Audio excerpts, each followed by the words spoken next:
Jugador quería meter un gol de Panenka. El arquero no se movió. Los jugadores de... Jóvenes, muy buenas tardes. Cuéntenme, ¿alguien me puede hacer la reglamentación como si se ve el PPT y se escucha bien?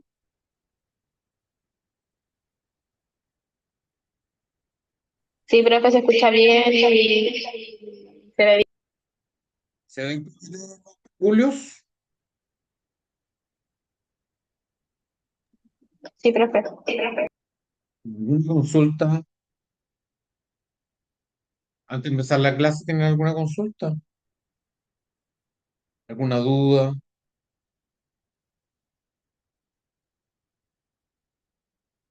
¿No? No, profesor. Recuerdo que el próximo jueves tenemos nuestra primera prueba parcial.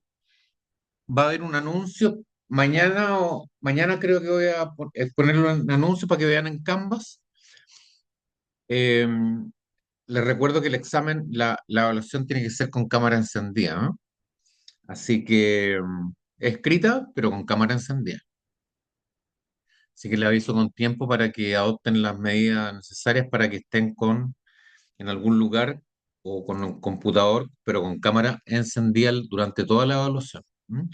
Que la evaluación va a tener una duración de 30 minutos. Eso. Bien, pasemos entonces a hablar de los peculios. En esa parte nos quedamos la semana pasada. Estamos viendo el derecho a familia, estamos viendo el estatus de libertad y que no es otra cosa que el estatus de libertad, que es el estudio de la esclavitud. ¿M? Vimos la fuente de la esclavitud, entonces estábamos viendo que el esclavo, por ejemplo, el esclavo, también era posible que tuviera un conjunto de bienes que él administrara por sí mismo. El esclavo, Beatriz Colomba, ¿qué capacidad tiene? ¿Qué capacidad tiene? O la pillé, o la pillé.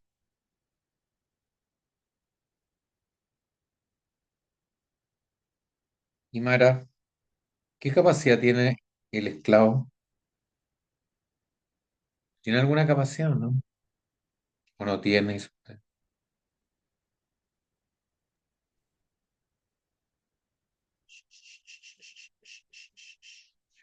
¿Qué me dicen, muchachos? ¿Tiene capacidad o no?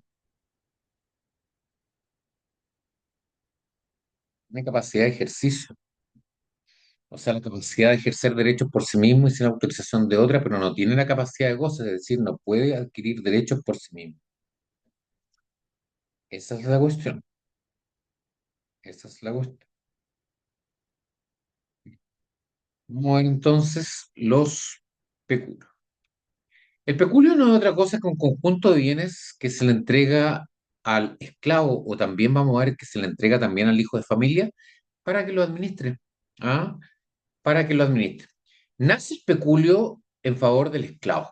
¿Mm? El primer peculio, o sea, este conjunto de bienes que el amo, el pater, da a los alieni iuris para que lo administren,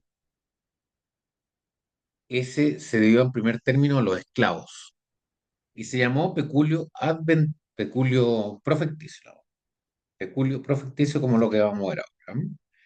Entonces, fíjense que el peculio profecticio, que es el peculio del esclavo, que después se trasladó al hijo de familia también, e insisto que es el conjunto de bienes que se le entrega al esclavo, al hijo de familia, para que lo administre por sí mismo. Y muchas veces esos bienes o sea, el producto de todos sus negocios jurídicos con ese peculio, normalmente el amo se lo dejaba al esclavo, ¿no? Es tanto así que si es que lo llegaba a emancipar, la regla general era que el esclavo tenía que devolver ese peculio al amo. Pero muchas veces, la mayoría, diríamos yo, la gran cantidad de veces, el esclavo se quedaba con ese peculio, ¿no? Se quedaba con ese peculio y era el conjunto de bienes que le ayudaba a administrar su propia fortuna y para que se desempeñara como libre, ¿m? Como libre. Entonces, fíjense, el peculio había en distintas clases: profecticio, castrense, cuasi castrense y adventicio. Pero ya lo dijimos y está dentro del contexto del Estatuto de Libertad, porque el primer peculio nace a propósito de la masa de bienes que se le entrega al esclavo, que se le concedía, como dice aquí el párrafo, la administración del peculio, y los beneficios que daba el peculio también eran para el esclavo. ¿Mm? Entonces, el peculio profecticio. Más que eso, no tenemos nada más que decir. Ahí está. Bueno, nos viene a decir este diapositiva. Si no se ve bien o no se escucha bien, me tienen que decir, por favor, que el esclavo no puede tener nada propio. Todo lo que adquiere lo adquiere para su dueño, y la regla subsistió en todas las épocas del derecho romano: el peculio. Y muchas veces también el peculio consistía no solamente en un conjunto de bienes, sino que también en otros esclavos, fíjense. O sea, un esclavo podía tener a su vez otros esclavos bajo su administración. Esto se veía mucho en las películas, por ejemplo, en las peleas de gladiadores. En las peleas de gladiadores, el jefe de los gladiadores, o sea, el jefe de la arena, el jefe que administraba los entrenamientos, era un esclavo. Y tenía a su vez a su cargo un montón de esclavos que peleaban en la arena. Estos esclavos que, teni- el- estos esclavos que tenían a su vez un peculio de esclavos se llamaban vicarios. ¿Mm? Como volvemos a decir, no es que ese peculio sea del esclavo. Ese peculio era del amo. Lo que pasaba es que el amo le entregaba ese conjunto de bienes para que lo administrara y se ganara sus propios sextercios, pero el peculio al término de un plazo o la manumisión tenía que devolverse, salvo que no dijera nada al amo.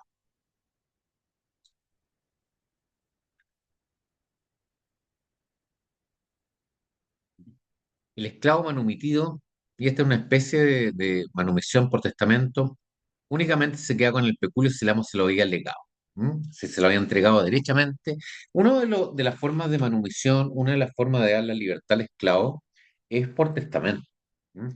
Pero el testamento uno transmite no solamente todo su patrimonio, sino que también puede transmitir parte de su patrimonio. O sea, por ejemplo, yo soy dueño de casa, de, no sé, pues, de carreta, de fundos, de esclavos, pero el esclavo Sócrates se lo puedo dejar a la Beatriz Colón. Bueno, ese es un legado, se llama, ¿ah? Ese se llama un legado. A eso se refiere con el esclavo manumitido por testamento, únicamente se queda con el peculio si el amo se lo había legado.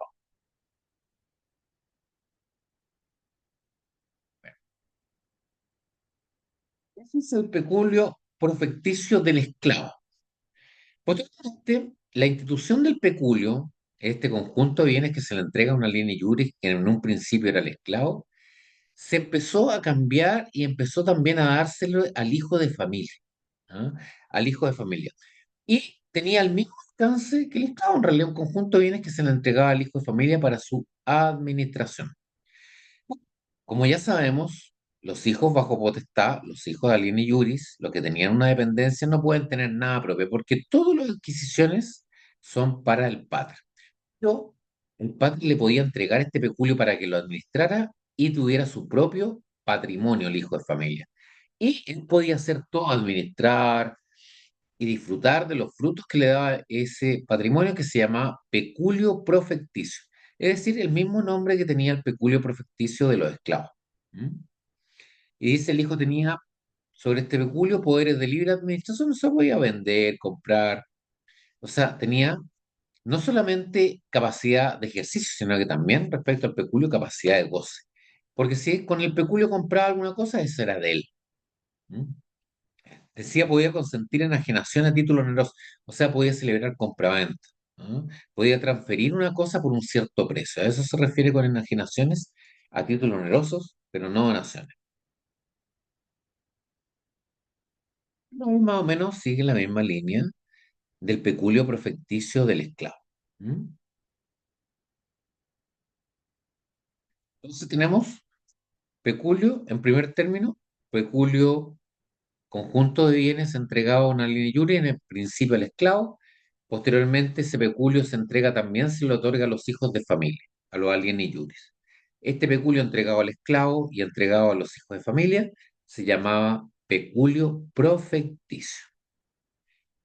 ¿En qué consistía? El conjunto de bienes que entregaba el amo o el pater, el esclavo o el hijo de familia podía administrarlo libremente. ¿Ah?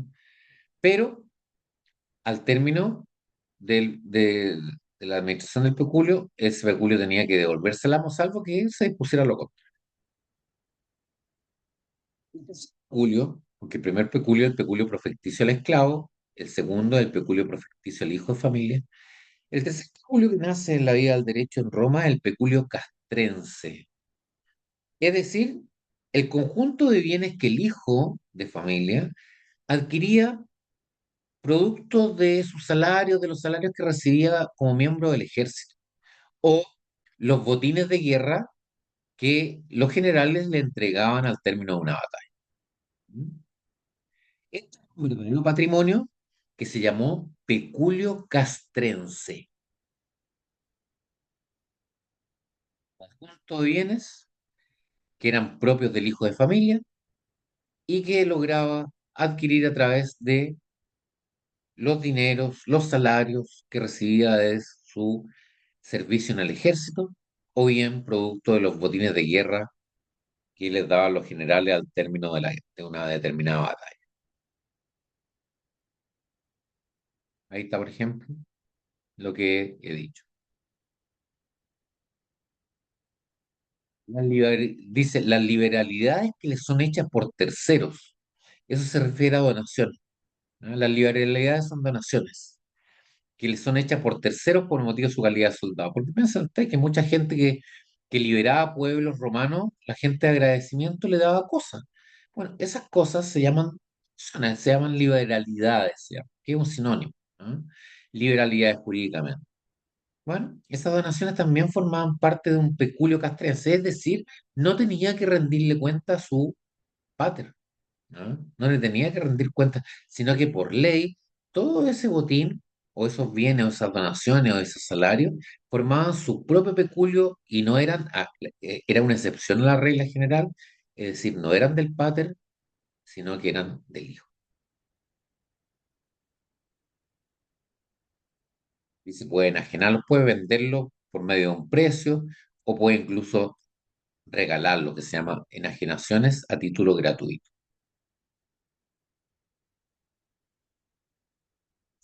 Se le trata en cuanto al peculio castrense, dice, como un verdadero jefe de familia. Fíjense que una cosa que distingue al peculio castrense de los otros es que este peculio, y quiero llamarle la atención sobre eso, este peculio podía ser entregado por testamento, o sea, él podía dejar el testamento como testamento este peculio para otro. Porque ¿cuál era la regla general? Si un hijo de familia tenía un peculio, ya sea castrense, cuasi castrense, profecticio, a su muerte ese peculio retornaba al pater. Pero respecto a este peculio castrense, podía dejarlo en testamento a sus herederos, a su propio hijo. Vamos a ver después el derecho sucesorio. ¿Mm? Tercer peculio. Cuarto peculio. El peculio cuasi castrense. Este era el conjunto de bienes que se le otorgaba al hijo de familia y que recibía o que lo adquiría producto de su trabajo en actividades liberales, como médico particular, como abogado, como jurista, como sastre, como contador. Todos estos dineros, estos salarios, estos emolumentos que recibía el hijo de familia, gracias a su propia actividad privada, esos eran propios de las actividades que se llamaban peculio cuasi castrense. También fíjense si el hijo de familia trabajaba bajo el imperio, en la Cancillería Imperial, o sea, en alguna institución que dependía del emperador, también esos dineros o esas donaciones o esos regalos o esos monumentos que recibía formaban parte de su peculio cuasi castrense. ¿Y cuál era la consecuencia de este peculio cuasi castrense? Es que esos productos no tenía que rendírselos al pater, que era la regla general. O sea, esta es una excepción. Los peculios en términos generales son una excepción a la regla general que todo lo que produzca el hijo caía o redundaba en beneficio del padre. Ahora no. Todo lo que producía el hijo en cuanto a su dinero en los sueldos se llamaba castrense del ejército. Si trabajaba en profesiones liberales o en manos de la Cancillería, bueno, se llamaba cuasi castrense. Este, a diferencia del castrense, no podía dejarlo de herencia, o sea, por testamento, de tal forma que a la muerte del hijo de familia, ese peculio pasaba a manos del pater. Realmente el peculio adventicio es muy simple. La fuente no aclara mucho sobre el peculio adventicio, ¿eh? Pero el peculio adventicio son los bienes que adquiere el hijo por testamento de la madre, ¿ah? A la muerte de la madre, ¿m? Por sucesión matrimonial. Pero fíjense que dice que el hijo, el jefe de familia no tendría más que un usufructo. Fíjense, ¿cuál era la figura? Existió un matrimonio, el pater, existía un matrimonio, pero la madre tenía también sus bienes propios que habían sido heredados por su propio padre, que lo había adquirido antes de su matrimonio como sui iuris. Bueno, a la muerte de la mujer, esos bienes pertenecían al hijo de familia. Y esos bienes que pasaban al hijo de familia se llamaban peculio adventicio, que viene heredado a la muerte de la madre. Pero el pater, el padre, el marido de la mujer, tenía el usufructo sobre esos bienes. ¿Qué significa? Que podía usar y gozar de esos bienes, pero no podía disponer de ellos. Después vamos a ver que una de las facultades de que uno sea propietario en Roma eran tres. Uno podía usar las cosas, podía gozar, o sea, disponer de los frutos, y además podía disponer. El usufructuario puede usar y gozar las cosas, o sea, si tiene el usufructo de una casa, puede vivir en ella. Si tiene, puede gozar la cosa, puede disfrutar de los frutos. Si la casa está en un terreno que le da manzana, bueno, es dueño de la manzana. Puede también arrendar esa casa y recibir dinero. Esos son frutos que se llaman frutos civiles, que lo vamos a ver, si Dios mediante, en Derecho Romano 2. Bueno, eso puede ser el usufructuario, pero no puede disponer. Disponer es regalarlo, venderlo, quemarlo. El usufructuario no tiene esa facultad. La única facultad que tiene de disponer la tiene el propietario. ¿Mm?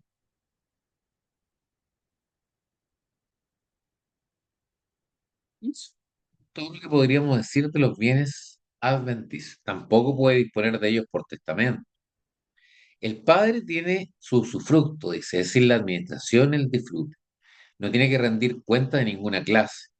Este usufructo se extingue cuando el hijo llegara a ser suyo. Si es el hijo era emancipado, ahí sí que el hijo adquiere no solamente la disposición, sino que también el uso y el goce. Si no entienden algo, me lo tienen que preguntar, ¿no? Sí. Dentro de nuestro estudio del estatus de libertad o el estado de libertad, que no es otra cosa que el estudio de la esclavitud, y que hacemos un alto para aprovechar de estudiar los peculios, que están íntimamente relacionados con la esclavitud en cuanto a lo que se refiere al peculio profecticio, para hablar ahora de la forma en que se le daba la libertad al esclavo. Forma de dar libertad al esclavo tenía un nombre genérico que se llamaba manumisión. La manumisión no es otra cosa que el acto dispositivo del amo por el cual le da la libertad al esclavo. Es una institución del derecho vigente, aceptada y regulada por el derecho civil. Para que la manumisión cumpla todos sus efectos, es decir, para que el esclavo sea libre, era necesario que cumpliera ciertos requisitos. Estos requisitos son dos. Primero, que naturalmente fuera con la voluntad del amo, o sea, que el amo tuviera la voluntad de darle la libertad al amo. Y segundo, que se efectuara de forma solemne. Entonces ahora viene la pregunta, ¿cómo se manumitía o cómo se le daba la libertad al esclavo en forma solemne? Bueno, de tres formas: por censo, por vindicta y por testamento.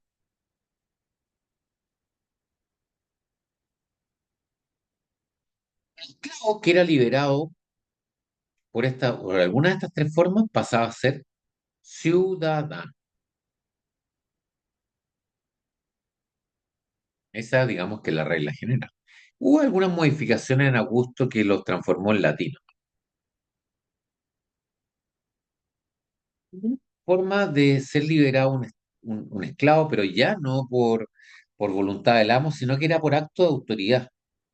O sea, otra forma de liberar al esclavo era también por un acto de autoridad. Por ejemplo, había un emperador que en algún momento decía, podía decir perfectamente, y de hecho lo decía, hoy, hoy día cumplo 40 años. Bueno, todos los nacidos, todos los esclavos nacidos en este año en que cumplo 40 años van a ser libres. Este es un acto de autoría y es otra forma también de dar la libertad a los esclavos. ¿Ves? El amo solamente podía hacerlo por tres formas: por censo, por vindicta y por testamento. Recuerda, el censo creo que viene más adelante. La manumisión solemne, aquí está el censo. Es inscrito en los registros del censo. Recordemos que el censo se realizaba cada 5 años. Cada 5 años. Bueno, y era obligación inscribirlo en el censo a los ciudadanos para que pagaran impuestos. Bueno, si un amo inscribía en el censo que se realizaba cada 5 años un esclavo, tácitamente se entendía que le estaba dando la libertad. Era una forma solemne de manumitir a su esclavo. No expresaba claramente su voluntad de darle la libertad, pero al momento de inscribirlo en el censo, lo transformaba en ciudadano, pagaba impuestos y integraba al ejército, se entendía perfectamente que el esclavo le daba la libertad. Ese era simplemente por inscribirlo en el censo cada 5 años que se realiza.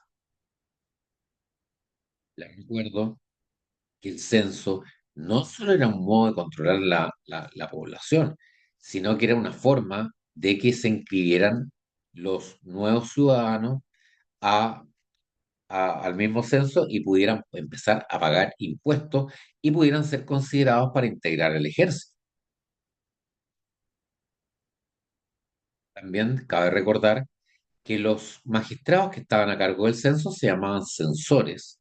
Y los censores no solamente eran los que controlaban la población, el número de población y su capacidad económica, etcétera, sino que eran como una policía secreta. Se dice que era una policía secreta, es decir, que controlaban la moralidad de los ciudadanos y además podían detectar aquellos que estaban contrarios a la idea fundamentalmente de la República o en su tiempo del emperador.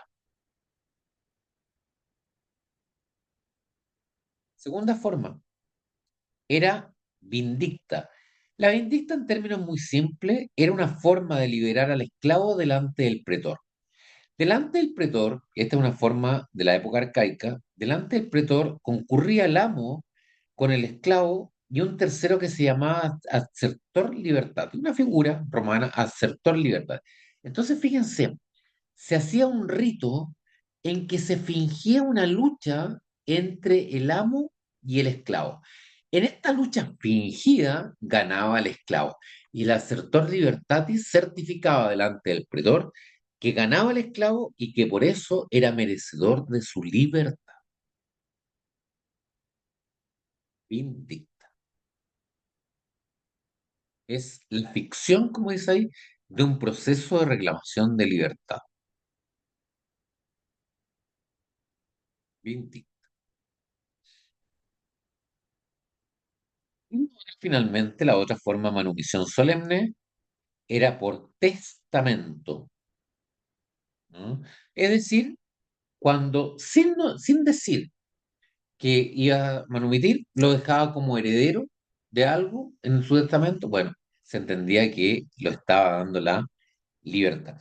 Normalmente era muy común que los amos eh, dejaran cosas a los esclavos, especialmente cuando no tuvieran familia. Fíjense que era, era un deshonor en Roma morir sin dejar herederos. Pero ¿por qué era esto? ¿Cuál era la finalidad? Porque los herederos eran los que tenían que responder de las deudas del heredero, del testador, ante los acreedores. Era indigno que una persona con deudas no dejara a alguien que respondiera por ella. Y por eso muchas veces se dejaba como heredero a un esclavo. Y al dejarlo como heredero, es dejarlo como responsable de responder por las deudas del causante ante los acreedores, lo transformaba en libre. Bendita. Manumisión. Manumisión. Fíjense que lo típico, el otro día vi una película de los romanos y normalmente también se dejaba por libertad a los gladiadores que vencían un campeonato de lucha a muerte. Recuerden que los gladiadores eran los que peleaban en el Coliseo Romano, yo creo que todos los peleaban, eran luchadores, eran estilos, que estaban condenados muchas veces a las penas de luchar en la arena. Entonces eran en las fiestas romanas, bueno, todos los ciudadanos iban al Coliseo Romano, donde los gladiadores luchaban en pareja hasta la muerte. Y se iban sucediendo los combates hasta que quedara uno vivo. Bueno, ese quedaba vivo por acto de la autoridad, siempre el emperador le daba la libertad. Esa es una forma de manutención por acto de autoridad. Y esto y el derecho a patronato lo vimos a propósito de una de las formas del derecho civil de transformar a un ciudadano en esclavo. ¿Se acuerdan el liberto ingrato? Ese liberto que tenía derecho, o sea, que tenía obligaciones respecto a su amo, obligación de darle alimento, obligación de cuidarlo, obligaciones de ir a trabajar con él en el campo si es que necesitaba. Bueno, si no cumplía esas obligaciones, caía en esclavitud. Ujú. El PBT sobre el derecho, el estatus de libertad. Ahora nos corresponde ver el estado de civilidad, que es el que sigue a continuación. ¿Alguna consulta, muchachos? Consultas, consultas. ¿Hay alguna consulta?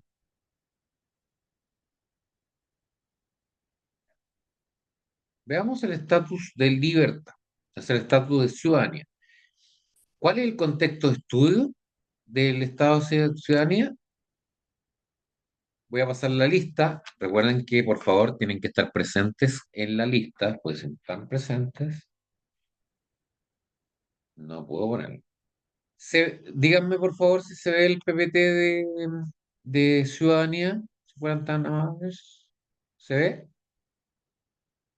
Ciudadanía. Sí, profe. El de personas, ¿cierto? No, Status Civitatis, ¿ese se ve? Sí, sí. Ya, voy a pasar la lista, muchachos.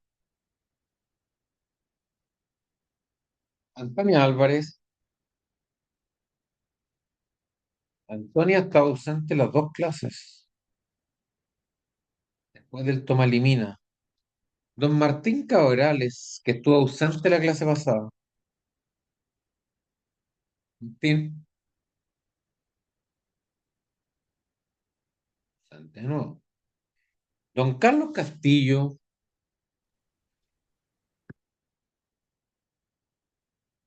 Carlos, presente la primera clase, ausente la segunda. Maximiliano, Presente, profe. ya presente martes y jueves. Beatriz Colomba, Presente. ¿estuvo presente el martes, señorita Beatriz, o no? Sí, también estuve presente. Muy bien, felicitaciones. Victoria Jarabarán, no estuvo presente ni martes ni jueves. Yo le voy a publicar la asistencia cuando pongo el link de anuncio. Don Agustín Llanos, Presente, profe. don Agustín, lo tengo presente martes y jueves, don Agustín. Así es, profesor. Muy bien. Isidora Agustínez, no, Isidora nos faltó el martes. Isidora,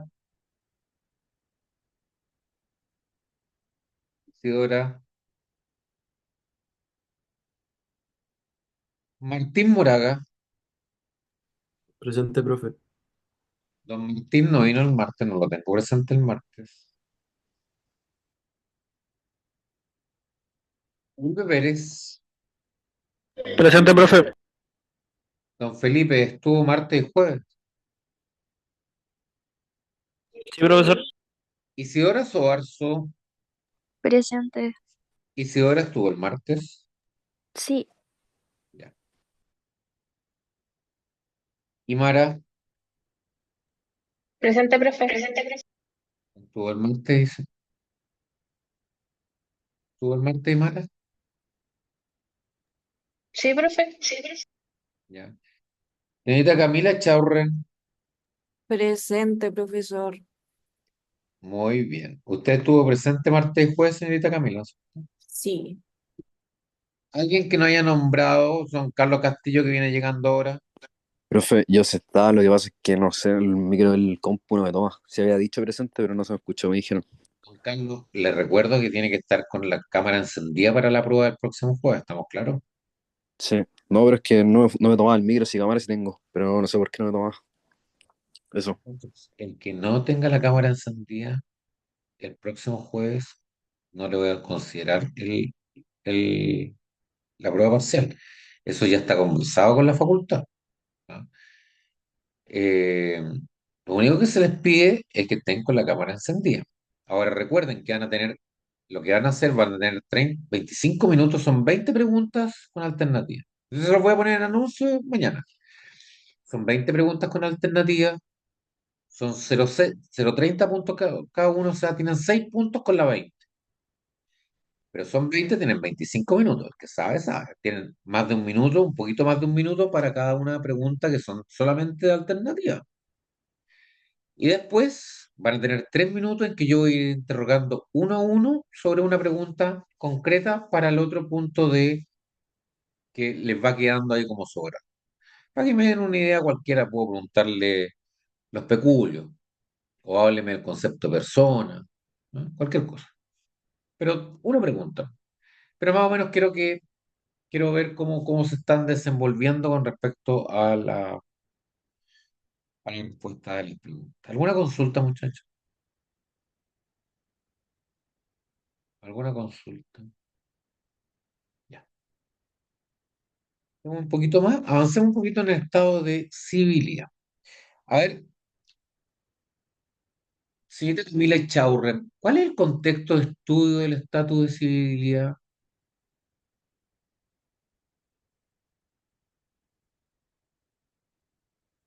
O sea, ¿por qué estamos estudiando esto? Esa es la pregunta. Cuando uno pregunta el contexto, ¿por qué estamos estudiando esto?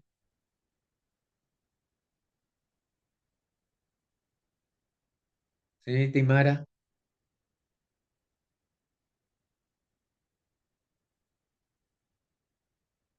don Profe, Maximiliano, usted que siempre. A ver, ¿por qué estamos viendo la fuente de la esclavitud? no, ya terminamos la fuente ¿No? de la esclavitud. Ah, ¿Por qué estamos viendo el entonces, estado de civilidad? ¿Quién sabe? Beatriz Colomba, por los ciudadanos y no ciudadanos. ¿Por qué estás estudiando esto? Si me lo digo bien, le voy a dar 0,3 en la parcial uno. Le voy a dar 0,4. Le voy a dar 0,5. ¿Quién Profe, ¿no sabe? será respecto a las personas que eran realmente capaces? Desarrolla la idea. O sea, por ejemplo, quién era totalmente con ser considerada persona en Roma. Eso es a lo que usted se refería. Por eso vemos como los estatus. Y el ser ciudadano uno obtenía ciertos derechos públicos. Este es don Agustín Llanos. Sí, Bueno, le doy un 0,4 en la parcial uno, Agustín. vale, profe. 4. Es justamente a propósito del concepto de persona, pues, muchachos. A propósito del concepto de persona, recuerden que analizamos latamente el concepto de persona, es que vimos que había una evolución, que primero la persona dijimos que era un ser humano, ¿se acuerdan? Pero ese ser humano después dijimos, bueno, ¿y qué pasa con y las instituciones? Y si se relacionan con seres humanos, dejan de ser personas, no, también son personas, le vamos a llamar personas jurídicas, y ahí tenemos un segundo alcance. Un tercer alcance dijeron, bueno, pero no nos basta este concepto, digamos que persona es un sujeto de derechos y obligaciones. Como tercer alcance el concepto de persona. Sujeto de derechos y obligaciones, sujeto de pero qué tan abstracto es el sujeto de derechos y obligaciones? Bueno, dijeron los romanos, digamos que un sujeto de derechos y obligaciones es el que tiene al menos los tres estatus. El estatus de libertad, o sea, libre. Segundo, el estatus de civilidad, que es ciudadano. Y el tercer estatus, que es sui juris. Entonces, fíjense, estamos analizando a propósito del análisis del concepto de persona, llegamos a estudiar el estado de ciudadanía. ¿Mm? Y después de analizar los tres estados, dijeron, no nos gusta todavía. Bueno, digamos que persona es sujeto de derecho que tiene los tres estatus y además que es capaz. Y le agregaron que además fuera hombre y puro. ¿Mm? Ese, por eso vamos a ver, y ahora lo que nos vamos a preguntar es quiénes son los ciudadanos.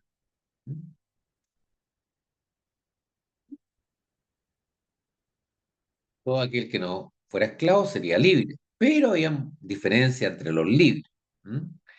Ya que estos podían ser ciudadanos como no ciudadanos. ¿M? Y era importante ser ciudadano, sí, por los derechos que concedía la ciudadanía. ¿Ah? Los derechos que concedía la ciudadanía. Y concedía derechos, ser ciudadano, tanto de un orden privado como del punto de vista de un orden público. Del orden privado tenían, los que eran ciudadanos, tenían el jus cognui, el derecho a contraer matrimonio civil. ¿Ah? El derecho a contraer matrimonio civil. Matrimonio civil generador de potestades familiares sobre los hijos. O sea, el ciudadano se convertía, los hijos se convertían en alieni iure, gracias al parentesco, y demás descendientes y sobre la mujer. El jus cognui.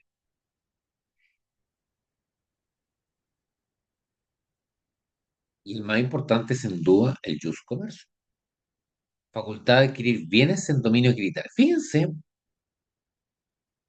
Fíjense que a propósito de estos derechos es que uno puede afirmar que la mujer no era plenamente capaz. Porque después que la mujer en algún momento determinado de la historia de Roma llegó a ser capaz, pero nunca llegó a ser plenamente capaz. ¿Y cuál es el fundamento?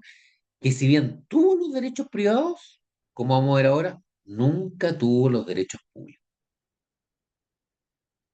Los derechos públicos que concedía la ciudadanía eran fundamentalmente el ius sufragio, derecho de votar, el ius honorum, el derecho a optar a cargos públicos, y habían otros, por ejemplo, el derecho a servir en el ejército, y había otro que era ya en la época arcaica la provocatio ad populum. O sea, el derecho que el condenado a muerte por algún delito no podía ser por obra y gracia de un magistrado, sino que tenía que ser por obra y gracia de un comicio. Eso le daba, o sea, el comicio tenía que deliberar para dar la condena. Eso era uno de los derechos de la época arcaica, que daba derecho público de la ciudadanía. Insisto, estos derechos son los que permiten distinguir o afirmar que la mujer no era plenamente capaz. Porque la mujer perfectamente era ciudadana, podía ser libre, ciudadana y sui iuris, perfecto. Pero era plenamente capaz, y se dice que no era plenamente capaz, por eso plenamente capaz era solamente el hombre, porque nunca tuvo los derechos públicos. Nunca tuvimos una mujer que fuera cónsul o una mujer que fuera pretora. No podía votar tampoco.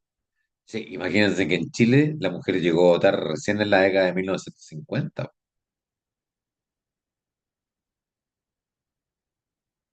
Preguntas, y aquí vienen varias preguntas. Un niño recién nacido. Señorita Camila Chaurren, ¿está ahí o no? ¿O Sí, se fue? profesor. ¿Le puede ayudar a su profesora a contestar esta pregunta? Mire, fíjese. Un niño recién nacido, hijo de una madre ciudadana y un esclavo. Aprovechemos de hacerlo porque estas son típicas preguntas, Camila, que ayuda con la prueba. Un hijo recién nacido, hijo de una madre ciudadana y un esclavo. ¿El libre o esclavo? Eh, Creo que depende. Pero desarrolle, usted está estudiando derecho, fundamento. Depende de qué. No se Si la preocupe, madre, si la madre era ciudadana, el hijo no era esclavo. pero ahí dice, mire, de un niño recién nacido, hijo de una madre ciudadana y de un esclavo. O sea, tuvieron una fe y la mujer quedó embarazada, ciudadana. Nace un hijo. Ese hijo, el libro esclavo, señorita Camila, pronuncia. El libre, profesor, ¿Es eso? porque la madre no era esclava. Sí, por libre, po, ¿no? Porque dijimos que la fuente de la esclavitud por nacimiento era que siempre la única regla es que la madre fuera esclava. Salvo que, ¿cuál era la excepción, Camila Chaurren?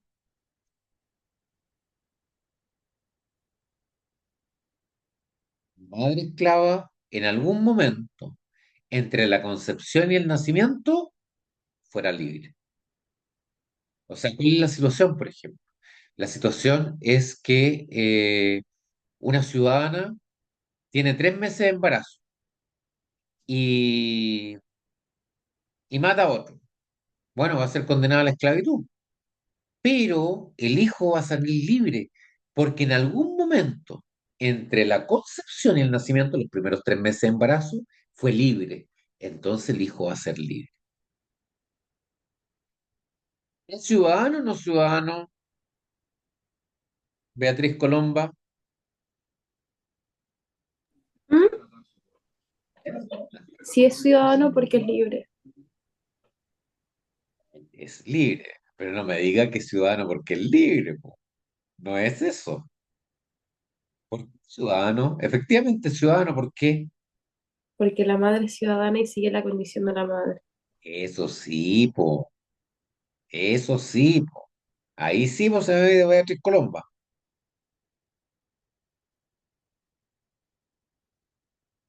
Don Felipe, ¿es sui iuris o alieni iuris? Es Alien y Yuri, Alieni iuris. Y cuénteme quién es el pater. el padre de la madre ciudadana. Es sui iuris porque no está sometido a la autoridad de un pater. Acuérdense que los hijos de las hijas son sui iuris, no transmiten el parentesco. ¿Ah? Son sui iuris. Es sui iuris, po. Es sui iuris. Y si nace un ciudadano, a ver, don Maximiliano, que no lo escucho hace rato. ¿Está Maximiliano? Sí, profe. ¿Cómo está Maximiliano? ¿Está estudiando? Sí. Cuéntame. Nace un hijo de un ciudadano romano y de una peregrina. ¿El libro esclavo? Eh, o sea, peregrino, pero el libre, creo. No, ciudadano. La mujer es peregrina. La mujer tiene el hijo, naturalmente. Sí, o Este sigue la hijo que condición de la nace madre. de esa relación, ¿es libre o esclavo? Eh, ¿Es libre?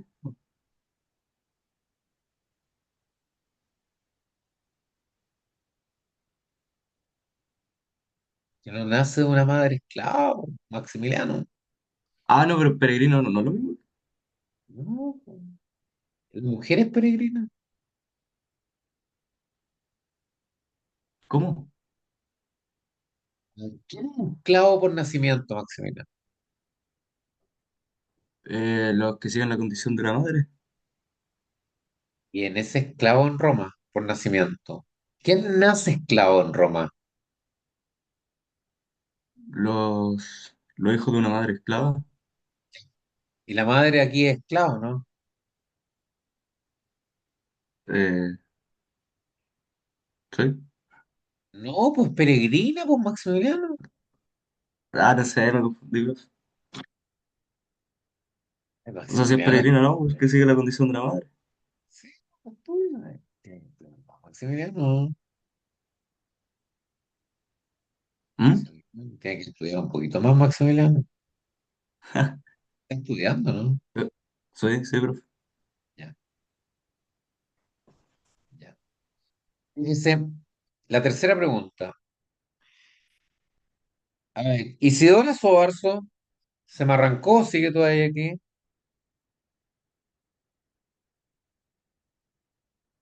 Isidora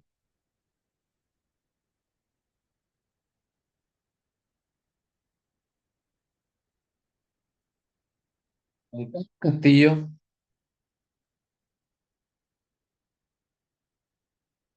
Juan Carlos, ¿no? Estoy acá. Dígame. Mira, mira la pregunta 3. ¿Ya? A tiene una esclava, Tesalia, que tiene relaciones con un ciudadano romano, y de esta unión ¿Ya? nace un hijo, Gallo. ¿Ya? ¿Ya? Cuéntame, ¿es libre o esclavo? Eh, Que tiene el- relaciones con un ciudadano. ¿Qué pero, era lo más común? No. claro, Nace un pero hijo, el hijo Gallo, el hijo el que hijo es, nace de la esclava y del ciudadano. ¿Es sí, libre o esclavo? el hijo es esclavo. Ya, muy bien. Cuéntame ahora, ¿es ciudadano o no ciudadano? No, el hijo no. Bien. ¿Cómo? No Al es ser nada, pues, ciudadano, Carlos, po. No es nada, pues, claro, pero sí, porque claro, sí es si esclavo. del No momento es en ciudadano. que es esclavo, ya no tenemos, ¿para qué seguir preguntándonos si es ciudadano o soy yo? ¿No? Claro. Cuéntame, cuéntame, don Carlos, quiero aprovecharlo. Dígame. Gallo, ¿puede ser algún día pater familia? Eh, Beatriz Colomba es Ayuelo, que, según yo, depende. Es Em, que, pero ¿de qué en depende? caso, eh, A ah, ver, fíjense, muchachos, la pregunta es bien simple. ¿Puede o no? No, La primera respuesta, ¿puede o no? pero es que creo que lo podía liberar el dueño, ¿o no? Por la manumisión. Sí, o Entonces podía ser, claro, podía ser suyo. llegar a ser pater familia, justamente Manu, mi tío, Sí, puede llegar perfectamente a ser pater familia, porque un esclavo Manu, mi tío, es, ¿en qué se va a convertir? En ciudadano. ¿Va a ser sí, sui Yuri, Belén Yuri? suyures. Sui Yuri.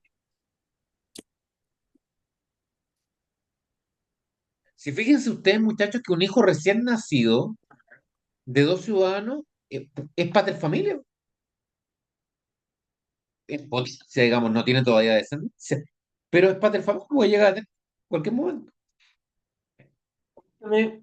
Sí, Timara, ¿qué relación tuvieron Tesalia y el ciudadano romano, o sea, la esclava con el ciudadano? ¿Qué relación tuvieron? ¿Contubernio? Eso es, muy bien. Contundente. ¿Cómo se adquiría la ciudadanía?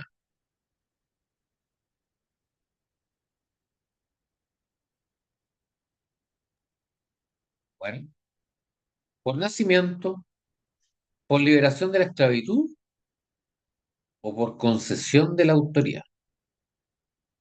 Por nacimiento, por liberación de la esclavitud o por concesión de la autoridad.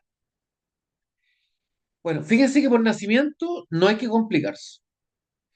El hijo, cualquiera, va a ser ciudadano en la medida que su madre sea ciudadana. Esa es la regla general, que sigue la misma regla de la esclavitud. Siempre se sigue la línea materna para determinar la libertad o la ciudadanía. ¿Mm? Y el extranjero nacido en Roma era extranjero nomás. Porque la diferencia, fíjense, de nuestro ordenamiento, por ejemplo, el hijo de un venezolano que nace en Chile, creo que es venezolano o chileno. Chileno. Chileno. Porque todo el que nace en nuestro territorio adopta nuestra nacionalidad, es chileno. Pero en Roma no. En Roma solamente se era pariente por razones de sangre. No era lo que se llamaba al día de hoy el jus soli, o sea, el derecho por nacer en el territorio. En Roma uno nacía perfectamente, un extranjero podía nacer en Roma, pero si no era ciudadano, el hijo era extranjero. ¿Mm? A diferencia de nuestro actual ordenamiento.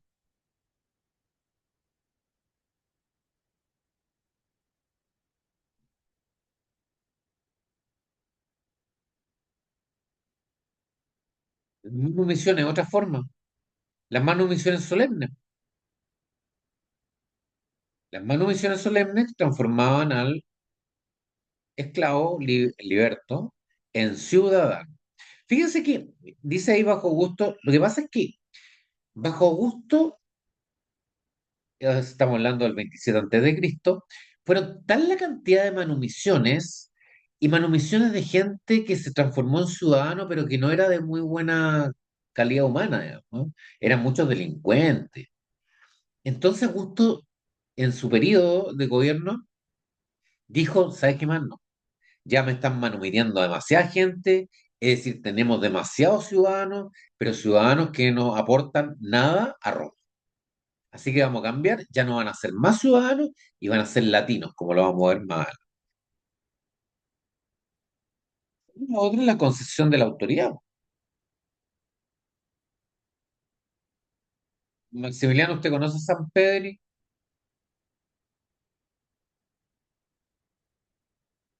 Maximiliano, ¿conoce a San Pedro, no? Eh, ¿A quién? San Pedri, ¿El jugador? el jugador, ¿lo conoce, no? Sí. ¿Es chileno o argentino? Ahora es chileno. ¿Por qué chileno? ¿Nació en territorio chileno? No, ¿Y por qué chileno entonces? por quedarse harto tiempo en Chile, creo que era. Si no me equivoco. Por concesión de la autoridad, po. ¿Ah? Eso. Por concesión de la autoridad. Naturalmente se le concedió después de haber estado más de 5 años en Chile. Todo extranjero, pero tiene que verlo, sí. Todo extranjero que tiene más de 5 años de residencia en Chile es chileno. O sea, puede pedir la nacionalidad, pero esa nacionalidad se le otorga por autoría. A eso se refiere, concesión de la autoría. Y esto trae a colación el edicto de Caracalla del año 112 después de Cristo. El edicto de Caracalla, ¿qué es lo que era el edicto de Caracalla? ¿Se acuerdan? Una constitución imperial. Se le concedió la ciudadanía a todos los habitantes del imperio. Ya con anterioridad se había concedido como el 90 después de Cristo, o sea, antes de Caracalla, ya se había concedido la ciudadanía a todos los habitantes de Italia, pero ahora se le concedió a todos los habitantes del imperio. O sea, el imperio si llegaba a España, bueno, los nacidos eran también, se le concedió a todos los habitantes del imperio, se les concedió la ciudadanía. Ahora, ¿para qué? Por fines económicos, porque el que era ciudadano tenía como obligación pagar impuestos. No fue así por obra y gracia que, oye, que reunamos a todos y que qué bonito que seamos todos romanos, ¿no? Bien, ¿cómo se perdió la ciudadanía? Bueno, se caía en esclavitud, se sufría capítulo de minuto máxima y traía por consecuencia la capítulo de minuto media y mínima. Por adquisición de otra ciudadanía, por ciertas condenas. O sea, por ejemplo, si iba a Grecia y se queda en Grecia, ¿sabe qué más? Ahora no quiero ser más romano, quiero ser griego. Adoptaba la ciudadanía griega. Por efecto de ciertas condenas, fíjense que habían ciertas condenas que traían como aparejado la pérdida de la ciudadanía, como la interdicción del agua y del fuego. Esta es una cuestión súper arcaica. Consiste en privar del lujo del agua y del fuego a una persona, no quedándole más remedio que abandonar la ciudad. O sea, a una persona se le condena, no le damos ni agua ni fuego, o sea, tenía que ir. De Tiberio, la interdicción del agua y del fuego reemplazada por la deportación, la expulsión del territorio a una isla. El emperador podía restituirle su derecho. La infamia la hemos visto. La infamia es un deshonor de carácter civil, ¿ya? En que uno queda marcado socialmente. ¿Ah? La infamia es una nota de descrédito. O sea, es una pérdida del reconocimiento social de una persona. Bueno, y esto se podía dar de muchas formas. Y estaban en la ley. Por ejemplo, el edicto del pretor prohibía a determinadas personas aparecer en un juicio como representantes de otros. Solo pueden aparecer para abogar por sí mismos, etc. O sea, algunos delitos de robo en algún tiempo, algunos delitos de robo flagrantes, le traía por consiguiente la infamia. Los que cometían una compra o celebraban un acto jurídico con dolo, bueno, traía aparejado además la infamia. O sea, esta tacha de como excluido social, o sea, y no podía participar, y tenía como consecuencias. Las principales consecuencias en el orden público era que no podía optar a cargos públicos y no podía, tampoco tenía derecho a voto. Pero fíjense que esta es una típica institución que hay que ponerse en el contexto de Roma. ¿Y quienes no eran ciudadanos? Lo dejamos para la próxima clase. Lo dejamos para la próxima clase. ¿Quiénes no eran ciudadanos?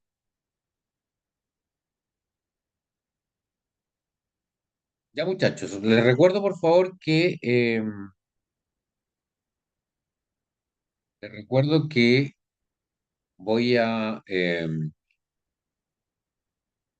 les voy a publicar un anuncio, yo creo que mañana ya, un anuncio, les voy a reiterar el contenido de la parcial, la estructura de la parcial, ¿no? Les voy a recordar que tiene que ser con cámara encendida y va a ser el jueves en horario de clase. ¿Mm? Estamos avanzando en materia de familia, terminamos la unidad de familia y nos vamos a procedimiento. Y vamos a dejar al último, si es que no alcanza, algo del negocio jurídico. ¿Mm? ¿Alguna duda, muchachos? ¿Una consulta? ¿Cómo vamos? ¿Vamos bien? Maximiliano, Ninguna duda. ¿vamos bien, Maximiliano? Sí. Ya. Ya, muchachos, nos vemos si Dios quiere el próximo lunes. Si tienen alguna duda con respecto a alguna pregunta, pónganse a estudiar un poquito, me la formulan el día lunes, ¿les parece? Ya. Que estén bien, nos vemos entonces el lunes. Hasta entonces. Chao, profe. Chao, profe. Chao, profe. Ah. Chao, chao.